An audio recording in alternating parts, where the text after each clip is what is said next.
আজকে তাদের পছন্দের বিরিয়ানি রান্না করছে, চিকেন বিরিয়ানি গাজর দিয়ে। দেখি তারা কিভাবে খায়। আসলে তাদের খাবার নিয়ে এত বেশি দৌড় পাড়াইতে হয়, তা নিয়ে কিছু বলার নাই। দৌড়াইতে দৌড়াইতে আমার 2-3টা রুমের মধ্যে পা ব্যথা করে, কিন্তু কিচ্ছু করার নাই।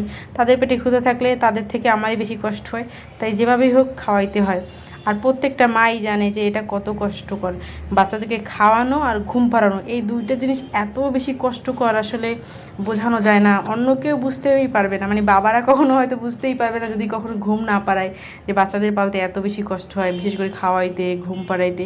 বাকি কাজগুলো মোটামুটি করা যায়, বাট এই খাওয়ানোটা, আল্লাহ কি বলবো, কিছু বলার নেই। তো যাই হোক, এই দেখেন তাদের জন্য পছন্দের বিরিয়ানি রান্না করছি, মুরগির কিমা দিয়ে, গাজর দিয়ে আর পোলাওর চাল দিয়ে। তারা বেশ ভালোই পছন্দ করে এটা। কিন্তু দেখছেন, পছন্দের খাবারই এই হাল। আর যখন সব খাবার তো আবার একরকম পছন্দ থাকে না, একটু 19-20 থাকে। মানে যখন তাদের একটু কম পছন্দের খাবার রান্না করি, তখন তাদের কী হাল হয় আল্লাহ মাবুদ জানে আর আমি জানি। তো যাই হোক, দেখেন সারা ঘরে দৌড় পড়াইতেছে, একজনেই খেলতেছে, একজনেই বসে আছে, খাবারের বাটি আরেক দেশে। আবার এই বাবা, একটু নাও, একটু নাও, একটু নাও, একটু নাও শোনা মা। কোথায় যাচ্ছেন আব্বা? আব্বা কই যান? একটু নেন, আপনার পছন্দ না মা, কই যান? আরে বাসা থেকে বের হয়ে যাবা, বাসা থেকে বের হয়ে যাবা মা, বাসা থেকে বের হয়ে যাবা, খাবা না?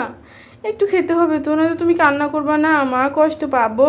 আবার কই যায় দেখেন, আরেকজনকে মুখের খাবার ফেলে দিছো নাকি বাবা? না, মানে এতটুকু খাবার খাওয়াইতে আমার কয়েক ঘন্টা লাগে। আল্লাহ, খাবার ঠান্ডা হয়ে যায়, আবার পুনরায় গরম খাবার নেই, এটা বাদ দিয়ে এই অবস্থা। আম্মু কই যান? এত ঘোরাঘুরি করলে মায়ের পায়ে ব্যথা করে না? সোনা বাচ্চারা আবার রান্নাঘরে যায়। মানে মানে তারা ঘুরতে ঘুরতে খাবে, আমার হাঁটতে হাঁটতে পা ব্যথা করে, কিন্তু কিচ্ছু করার নেই। আবার পানি খাওয়াইতে তাও সাবধানে, নয়তো মস্তকে উঠে অবস্থা খারাপ। তো যাই হোক, সবাই দোয়া করবেন।